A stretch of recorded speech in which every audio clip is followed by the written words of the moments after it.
Support for Arkansas Week provided by the Arkansas Democrat Gazette, the Arkansas Times, and KUAR FM 89.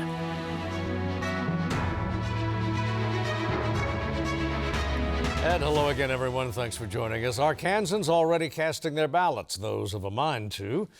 And few would argue that the action, most of it, is on the Republican primary ballot. That said, the loyal opposition very much a part of this year's politicking, reserving most of its fire, though, for the November campaign. A bit later in the broadcast, by the way, a decidedly non-political report on an Arkansas family that's making an impact on food markets coast to coast. But up top, two old happy warriors. From the left, Democratic strategist Michael Cook, and from the right, a Republican counterpart in the person of Bill Vickery. Gentlemen, thanks again for coming aboard once again. The suspense seems to be bearable at the top of the ticket anyway, but let's run the races and see what happens. Bill, let's start with the Republican gubernatorial primary. There would seem to be, with all respect, not a whole lot of a primary. Not much, barring an earthquake. And even then, I think Sarah Sanders is clearly, the real suspense becomes, can she break the 80% number? Would she get more than, say, a Chinese premier usually gets in his election? She gets north of 80, then that'll be an impressive showing. And how much turnout does she actually drive to the polls? Because that's the real question. People that want to show up and vote for her, given her national notoriety, given her position in Arkansas, does she drive voters to the polls that then affect other races? Yeah. And Michael, on the Democratic side, you got Democratic. We have four or five. I forget exactly how many people that are running, but Chris Jones is clearly going to be the Democratic nominee. Talk Business recently did a poll, and he's at 59%. So he probably wins this thing without a runoff, and then we'll face Sarah Sanders in the fall. So that will be an interesting race to watch. And worth noting that, mandatory noting that her fundraising advantage is just incredible. It's not even going to be close when it comes to fun. She is going to look for ways to burn money. She just has to, because she can't hold on to it. So, sure. And Chris Jones, I don't think we'll have. I question if we'll have the financial resources to compete. So, you're going to see a lot of. You've seen a lot of Sarah Sanders ads now. You're going to see even more. You ain't seen nothing yet. Exactly. In your mailboxes, your Facebook page, whatever. She's going to be all over it. And Lieutenant Governor's race. Now, this one gets spicy, Bill. It becomes a matter of if Leslie Rutledge, the current sitting Attorney General, can win without a runoff. And you've got this many candidates, as you see on the field. I mean, it's a basketball team with one off the bench. You know what I mean? It's a lot of folks in the race. And so it really boils down to, in the polling that we've seen, is she's teetering right there close, and then these guys collectively stacking up. And if she doesn't get to 50%, what does that mean? Who then wins the battle below her, the knife fight that has occurred? It's been the most intense, I think, of all the campaigns. I tend to think at the end of the night, though, she gets, if not there, she gets very close, and then we see where we go in a runoff. Yeah, and guys, it does not seem, in that race, certainly, there doesn't seem to be a great ideological divide among any. I mean, they all agree on everything. There's really no big differences. I think at the end of the day, it's Leslie Rutledge. Either she wins outright or she's guaranteed a runoff spot, and everybody else is just trying to come in number two. That's just just hold her down to below 50, and then maybe something quirky happens in the runoff weeks later. So that's Greg Bledsoe, I think his name is going after Greg. Both Leslie Rutledge and Jason Rapert, trying to knock both of their numbers down to try to slip into second place. Yeah. So we'll see how that one shakes out. Yeah, the battle there is for second place, and enough of a second place to make a difference to create a runoff. Right. Yeah, Ms. Rutledge being term limited, the state will need a chief legal officer, and that contest is underway. Again, you've got a clear favorite on the Republican side. Yes, Tim Griffin. It's just a matter of how big is the number. He's clearly out in front. Does he get above 75% or 80%? I mean, look, these are statewide races. He's very well known. He served as a congressman, served as a lieutenant governor for the last 8 years. Clearly in touch with a lot of his constituencies throughout the state. Fundraising advantage, name ID advantage. This is it's just a minute. Again, it's a matter of 75%, something like that. Cartoon-like numbers, but they're real. The only thing I would add to that is just a random factoid that Tim Griffin's opponent, Leon Jones, is the brother of Chris Jones, the eventual Democratic nominee for governor. So just a real family dynamic. But yes, Tim Griffin's going to win big. It's not even going to be close. You occasionally see these familiar ideological splits. Yeah. Right, exactly. So. And they're always kind of fun to watch. The U.S. Senate race, we ought to take that one on because that's a big ticket. I would hear Bill will know more about the Republican primary. Yeah. Well, again, I think that's a matter of sitting U.S. Senator John Boozman, who President Trump has endorsed. This is a matter of do the three candidates that oppose him, specifically Jake Beckett, probably the leading candidate of the three, are they able to whittle enough off of John Boozman so that he ends up in the high 40s, 48, 49, 50? Polling has him again right there close. It's a matter then of maybe you might have a matter of a few thousand votes that could determine whether there's a runoff there or not. And that will be a big deal on the national scene if indeed there is a runoff. Yeah.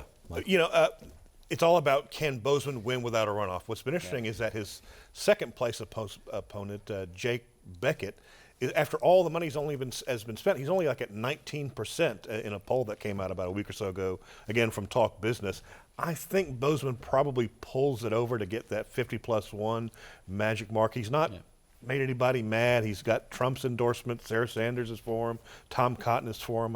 I think there's a good chance he might win it, but maybe these things get quirky at times toward the end. One of the curious things about Mr. Boozman's situation is that after going on almost, 20 years in federal service, statewide, 6 years now, 12 years now, in statewide Republican office, that he's not running a little bit better than he does. But this is kind of a replay of where he was 6 years ago. This is the way he always is. He's always been low-key. He's not he votes exactly how the Republicans want him to vote, but he's always been low-key. He's not a flamethrower. He's not a bomb thrower. Just sort of does his job and votes. And every time we see it over and over again, these is what his numbers. And every time he always pulls it out at the end. So maybe this would be a replay of the past elections. Yeah. For all the yelling and screaming that we want for a consensus builder and a quiet, mild-mannered person who can work with both sides and all of that, listen, his record as a conservative is unquestioned. There's no doubt about that in terms of his voting record and how he's led in Washington. But this is a guy who's very quiet and mild-mannered. That is his style. He does reach out. That's him. Yes, that's him exactly. So he's not being phony. That's just the way that it is. And maybe it says a little something about us that we need somebody to come out. Right. We criticize him for doing exactly what we want. Be we more say exciting. we want, right? We're in a high-octane Yeah. era, anyway, in terms of our politics. Well, there's a Democratic primary, too. Yeah, who knows who wins, but it's, Natalie James and Jack Foster and Dan Whitfield. Natalie James, might win it, but at the end of the day, we know how the general election is going to go, whoever the Republican nominees for the U.S. Senate is. These candidates don't have the resources or the, organization. Sadly from the Democratic side. Yeah, they're trying, but it's just not happening, unfortunately. Sure, yeah. All right, Secretary of State. Yeah, we have the Democrats. You have two candidates, Josh Price versus Anna Gorman. Josh, for full disclosure, is one of my clients, so doing a little work for him. We'll see how that one plays out. That's the only, race of any kind of interest on the Democratic side on the statewide level because the governor's race is already decided. And then the Republican side, John Thurston seems to be doing well in the polling, like at 48%. Eddie Joe really hasn't really made any real traction or really got anywhere. So we'll see how that one turns out. I think this is another one of those down ballot races where the incumbent has had a period of time to work inside, and John Thurston in this particular race has been Secretary of State. I think he's doing something that's very smart from a campaign standpoint. He's touting the effectiveness of the previous election here in Arkansas. That's what the Secretary of State is in charge of. He's highlighting the fact that, hey, we did this without a problem. And unlike the rest of the country, which I think is a subtle but a very powerful message for him, I think he carries the day on election night. Right. Yeah, and practically anybody who's anybody is cozying up to the former president. Not cozying up, they are. It is in American politics, I've never seen anything like this where no matter if you have a picture with Trump, whether he endorsed you or not, you're using it on your mail piece, on your Facebook ads. It's cult-like in terms of you have to have that Trump stamp of approval to get anywhere in a Republican primary in Arkansas nowadays. I mean, Sarah Sanders probably gets to be governor just because Trump says, I want this person. You know, Leslie Rutledge had to drop out.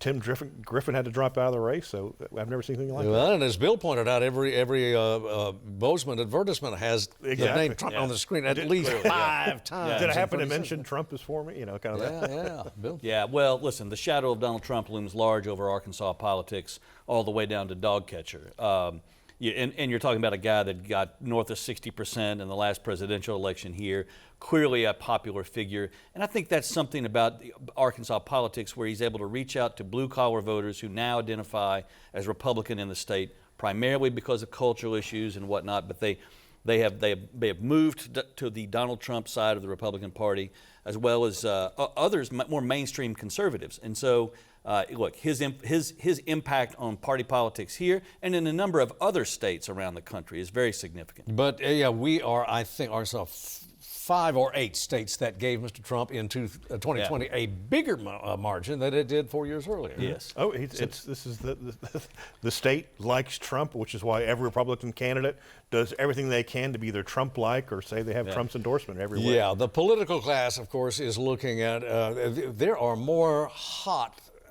maybe more hot legislative races than I can recall, basically because they are intra-party contests. Bill? Yeah, well, and that's where the family fights are always the meanest. And that's what I think we're seeing statewide. Is Siblings these state Senate and state House races have become very intense. The messaging is very intense, both in the Democratic primaries as well as in the Republican primaries. And I can speak to that. It's become quite a battle, and you see a number of these races scattered around the state that are really, I think, bellwethers for where the Republican Party is. Ideologically, you mean? Ideologically, yes. Yeah, I mean, you see populism versus Main Street conservative, Mitt Romney sort of conservatism. Yeah. Listen, and nobody wants to be Mitt Romney, believe me. Right. I'm telling you. Yeah, the Chamber of Commerce. Yeah. He's a kiss of death. Well, the Mitt Romney types have to pretend that they're not. They have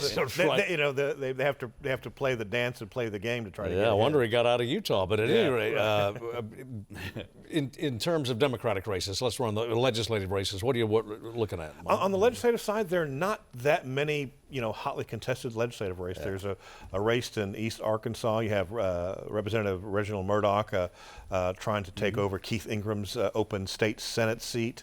Right. There's a couple here, 1 or 2 in Pulaski County, but they're not particularly as hot as they are on the Republican side. Some of these races, you pretty much already know who's going to win.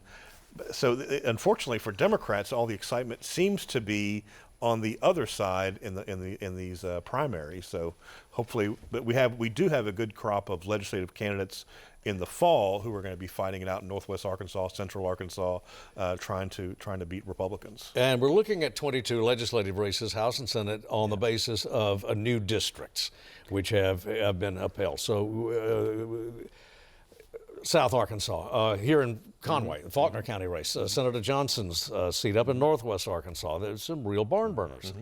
You're right, Steve. Demographics have changed. Every decade, there's a reset in Arkansas politics because of population shifts and because of the way we redistrict. For decade upon decade, it was an internal fight inside the Democratic Party. This is the first time in Arkansas political history where you've seen Republicans control the redistricting process from start to finish.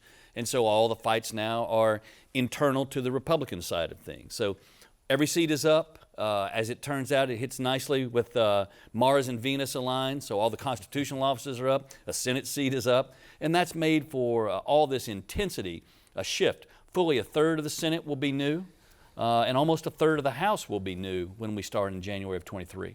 So, big Michael, changeover. A lot of, we'll see who the Republicans nominate. Will it be kind of the Chamber of Commerce types, or who fake it and try to be the Trump types, or will it be the Trump, what the legislature is going to look like? Yeah, this is more than just, cocktail chatter, because we got a session coming up in January, and we'll have a new governor, whoever. And it got a bit, particularly in the Senate, it got a bit poisonous over the last couple of years in terms of moving policy. Yes. I think this next session will be nothing like we've ever seen before. Sarah Sanders, the likely governor, with her, her agenda that's clearly, she has national ambitions, so she's going to try to do whatever she can to kind of play kind of the Ron DeSantis model, trying to take on those kind of issues to kind of raise her national profile. Cultural. Yeah, because she's going to be running for vice president, U.S. Senate, or something one day. This is not her final stop in terms of what her ambitions are. So we're going to see a lot of craziness this January. I would like to touch on that because I do think there's a lot more synergy inside the Republican Party than we're talking about. Most of the cultural issues are from a defensive posture. And I think it's fair to have a debate about how these national issues have been over the last couple of decades in Democratic administrations. Through the bureaucracy, they have forced these sorts of issues on the states. And so I do see a defensive posture by Republicans to march out and say, we've got to pass laws, and I don't think it's wrong to take a defensive posture from the way the federal government is enacting. If that guy in Philly doesn't jump in that pool and win a national championship as a woman in the NCAAs, we don't have these kind of laws that we saw passed in the last legislative session. So I think it's fair to have that debate because it is a reaction to the extremely far left posture that the National Democratic Party is taking in an attempt to implement that agenda around the country. Michael, I'll give you the last word. Far left, extreme? No, I think this is all about people who wanting to use these cultural issues for their own ambition. And this is exactly what Sarah Sanders will do in the upcoming sessions, all about trying to get national media. She doesn't care about these issues. She just knows it gets her on Fox News, gets her a bunch of publicity. Fighting these cultural wars is how you get the Republican nomination for vice president or maybe even president. Well, now I've got to give 15 seconds to Mr. Vickery. Cool that off. I will disagree with Michael and say this. I do think these are issues that you do see the National Democratic Party pushing, and I think it is legitimate for a state to want to push back if they so choose. All right. I got into there. We're simply out of time. Guys, come back soon. I know you will. And we will be right back with Good Roots.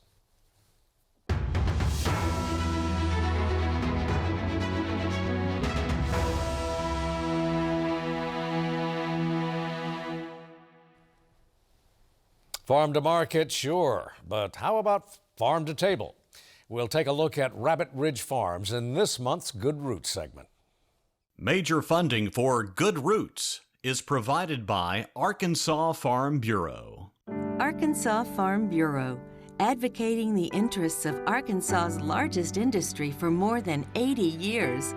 Arkansas counts on agriculture. Agriculture counts on Farm Bureau. Additional funding for Good Roots provided by the Union Pacific Foundation.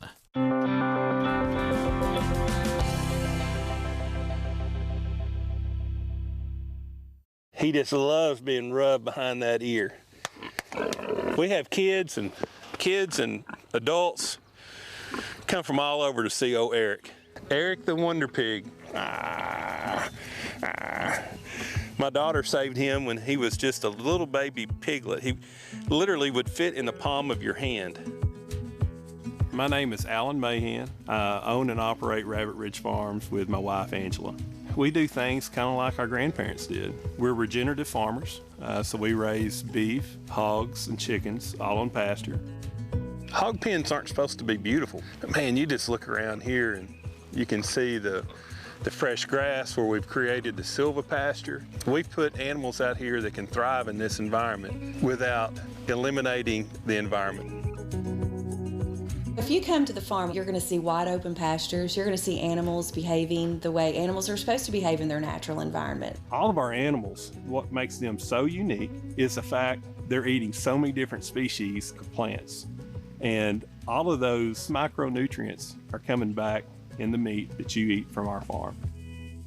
On the farm, we have to wear a lot of different hats. There are days that I think, why can I not get what I need to get done?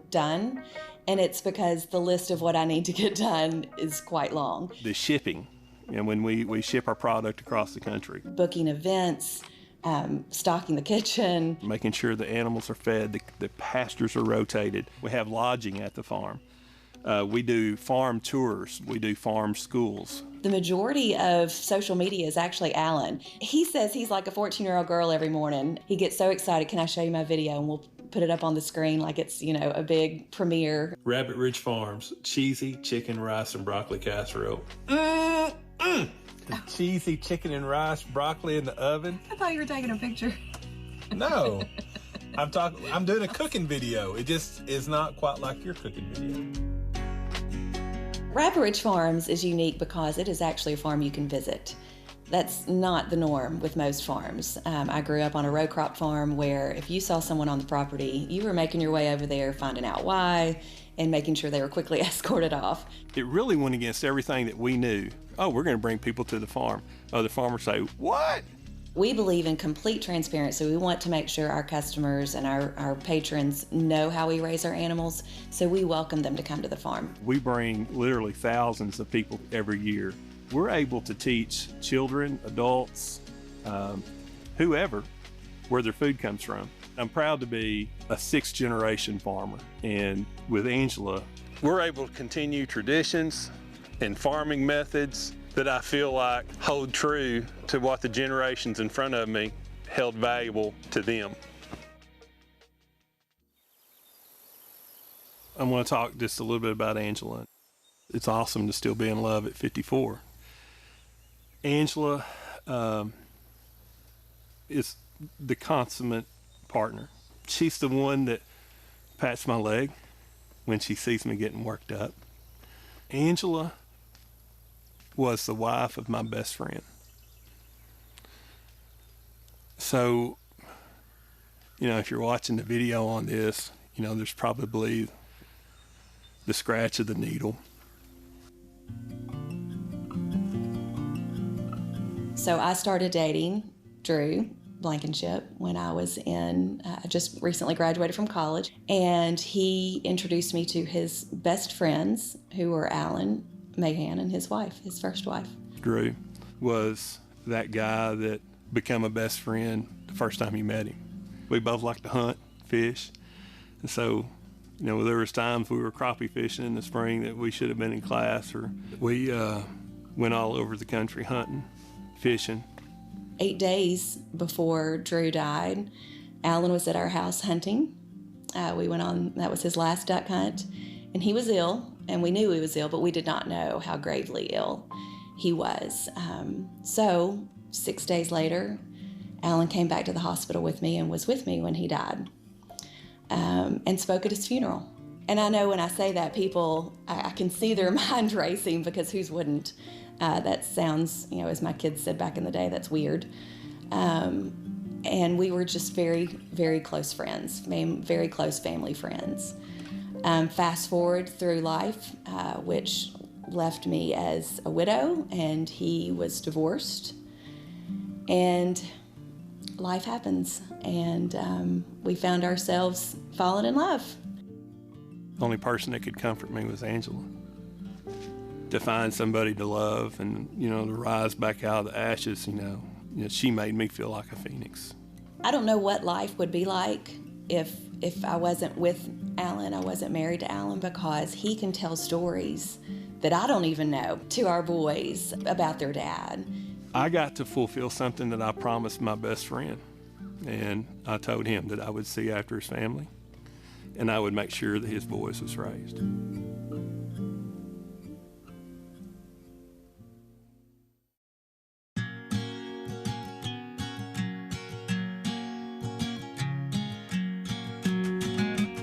Our motto is creating community through food and agriculture. We have dinners and breakfasts. We bring local entertainment. And it's a really unique experience to come to one of our events. The fact that we are able to come together as a group on a random Friday night and provide an experience, an unforgettable experience for folks that don't get to have that on a regular basis, that is very important to us. We serve the food that we grow here on this farm through our restaurant and our venue.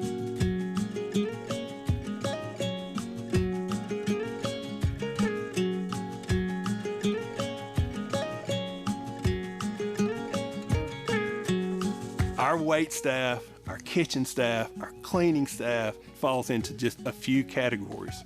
Friends and family, every one of them. Alan is the floor man. I guarantee he has stopped at every table. He is checked to make sure that you're having a good time, finding out where you're from, learning something about you. We want to make sure that everybody feels 100% welcome, no matter what walk of life they come from. Our country is so diverse. I would never want anybody to ever feel like they were left out on my farm. That table is yours all night. There's no table turnover. We don't have another group coming in an hour. We want you to come and stay all night. Like Willie says, stay all night, stay a little longer, dance all night, dance a little longer. Food is a means of sharing, of giving, of loving. We care about our animals, we care about the earth, we care about human interaction, we care about community through food and agriculture. It all comes back to that. And I hope when you walk away, you know that you are part of that community. There are people, not just in Arkansas, but all across the country, that are enjoying a little bit of rabbit ridge, and they're thousands of miles away. Tell you that gets up in my feels. What you have worked so hard to grow is going to so many people that are going to enjoy it. That's pretty cool. It's pretty cool. It's time to feed the animals.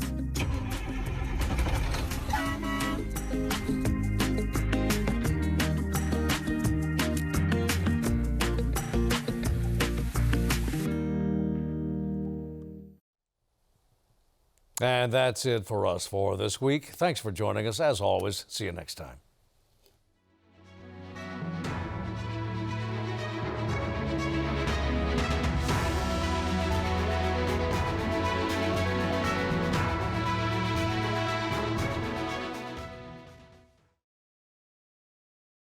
Support for Arkansas Week provided by the Arkansas Democrat Gazette, the Arkansas Times, and KUAR FM 89.